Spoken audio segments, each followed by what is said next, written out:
Welcome to This Explainer. Today, we're going to explore the ideas of a super famous historical thinker, Karl Marx, and we're doing it through a story, The Tale of a Changing Village. Marx was a philosopher who loved looking at history, but not just as a boring timeline of kings and wars. He looked at it as the story of regular people, how they lived, worked, and, survived together. To get what he was talking about, we're going to break his big ideas down into a journey that's super easy to follow. So, think about this for a second. Have you ever wondered exactly how your absolute favorite snacks or, that brand new video game you love get all the way to your house? I mean, they don't just magically poof onto store shelves, right? There is this huge hidden journey behind literally almost everything we touch, eat, and play with. And Marx, he was absolutely fascinated by this journey. He really wanted to figure out how things are produced, who makes them, and how that whole process actually shapes our entire world. Section 1. The Village of Sharing Snacks. Okay, let's travel way back in time to the very beginning of our village story, to a phase Marx actually called primitive communism. To understand primitive communism, just imagine a classroom where, right at lunchtime, everyone pools their snacks together into one giant pile and shares them equally. In the really early days of human history, society operated kind of like this. People survived by cooperating. They hunted and gathered together, and they shared their resources. Nobody exclusively owned the land or the tools. The whole shebang was communal. And because there weren't strict classes of rich or poor, Marx noticed that there wasn't the kind of tension or conflict over property that we see later on in history. Everyone just pitched in to survive the day. Section 2. Inventions change the village. Now, as you can probably guess, things didn't stay that way forever. Let's see how new tools completely transformed our village. So Marx had this specific framework for looking at history. He called it historical materialism. Basically, he believed that history moves forward whenever the technology and the way we make things change. We started with our sharing village, that's the primitive stage. Then, as people invented things like farming tools and plows, we shifted into ancient and feudal societies. This is where some people owned the land and others had to work it. Finally, with the invention of massive machines, our village transformed again into a capitalist society, filled with huge factories. So every single time the tools changed, the entire setup of the village changed right along with it. And wow, this shift was dramatic. In the farming village, you had a few lords or masters who owned the land, and the serfs or laborers did all the heavy lifting. But once big machinery was invented, people left those farms behind. They packed up and gathered in cities to work in big, noisy factories. The way people lived, the way their families were structured, and even how they spent their typical Tuesday, it all completely transformed, simply because the tools of production changed.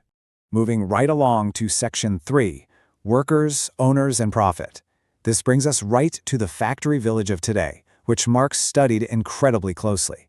Marx actually divided this new factory village into two main groups. First up, you have the haves. These are the owners, or capitalists. They're the ones who own the factories, the heavy machinery, the raw materials, and, the money. Then you have the have-nots, the workers. The workers don't own the factory or the tools. Literally, all they have is their ability to work. So what do? They trade their time and their effort to the owners in exchange for a wage. But here's where it gets really interesting. How does the owner actually make money? Well, it's through something Marx called surplus value, which we usually just call profit. Imagine a simple shopkeeper or a factory owner who makes, let's say, a video game. If it costs $10 in materials and $10 in worker wages to make the game, that's $20 total. But then the owner turns around and sells the game at the store for $50. That extra $30, that's the profit, or surplus value. The owner keeps this extra cash, which, as Marx pointed out, was actually created by the workers' labor in the first place. So the absolutely crucial point here is that this setup naturally leads to some pretty big disagreements. Owners generally want to keep as much profit as possible to grow their wealth and their business. And to do that, they might want to keep wages lower or make people work longer hours. On the flip side, workers naturally want higher wages for their hard work so they can live comfortably, right? This creates a built-in tension in the village. Marx called this class struggle, and he actually believed this push and pull over money and resources is the main engine that drives human history forward. Section 4. The feeling of disconnection. Now, Marx didn't just look at the money aspect. He also looked at how working in these giant factories actually made people feel. He called this feeling alienation. To really get what alienation is, let's jump back to a classroom analogy. Imagine you're building an awesome art project from scratch. You dream up the whole idea, you paint it, you glue it, and when it's totally done, you feel incredibly proud. It's yours. Now imagine instead that you're standing in a rigid assembly line. Your one and only job is to cut a single shape out of a piece of paper, pass it on, and do it again, all day long. You don't get to design it, and you never even see the final project. That disconnected, robotic feeling, that's exactly what Marx meant by alienation. Marx actually broke this down into 4 specific types of alienation. First, you're alienated from the product, kind of like not getting to keep that art project. You make it, but the owner takes it to sell. Second, alienation from the process, meaning you have absolutely no say in how things are done, you just follow strict factory rules. Third, alienation from other workers. Instead of working as a team, you might be isolated in a cubicle, literally not allowed to chat with your friends. And finally, alienation from yourself. Human beings are naturally creative, but this repetitive work makes you feel like a mere cog in a machine, cutting you off from your true creative nature. Okay, Section 5, How Things Reach Us. Let's shift gears from the factory back to us, the shoppers. Marx had a really fascinating concept for this called the fetishism of commodities. Let's trace the secret life of something you might buy, like, say, a sweet pair of sneakers. Step 1. A worker somewhere spends hours cutting fabric, gluing soles, and sewing that sneaker together. Step 2. The sneaker gets packed in a box and shipped halfway across the entire world to a bright, shiny store display. Step 3. We walk into the store, pay for the shoe, and walk out. But notice what happens here. We only see a cool brand, a price tag, and a trendy design. And that brings us to the fetishism of commodities. I know, it sounds like a super complex term, but it simply means that in our busy, modern village, an item seems to just magically appear on a shelf. We focus so completely on buying, selling, and the price tag that we totally forget about the real human workers whose time, sweat, and effort actually brought that item into existence. The social relationship between the people making the shoe and the people buying the shoe gets completely hidden behind the shiny product itself. Section 6, Quick Review Quiz. Okay, let's see how much of our changing village story stuck with you. It's time for a super quick review quiz.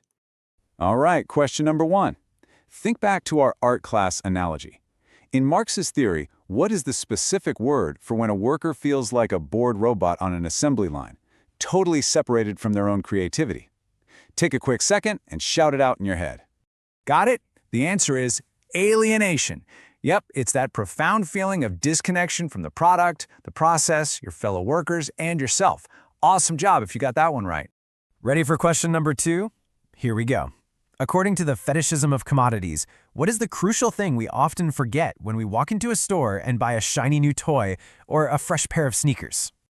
And the answer is, we forget the human effort and the workers it took to make them.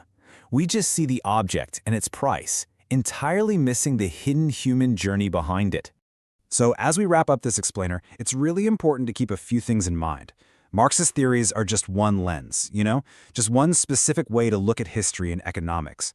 Over the years, plenty of people have heavily debated and criticized his ideas. But whether you agree with him or not, Marx was ultimately challenging us to think deeply about fairness. His framework remains an incredibly useful tool for understanding the hidden structures of our society, the nature of work, and exactly where all our stuff comes from. Which leads me to leave you with this final thought. Now that you know the tale of the changing village, the next time you eat your favorite snack or boot up your favorite video game, will you look at it differently? Will you take a moment to think about the vast, hidden journey and all those unseen people whose daily work brought that item right into your hands? Thanks so much for joining me today, and hey, keep asking questions about the world around you.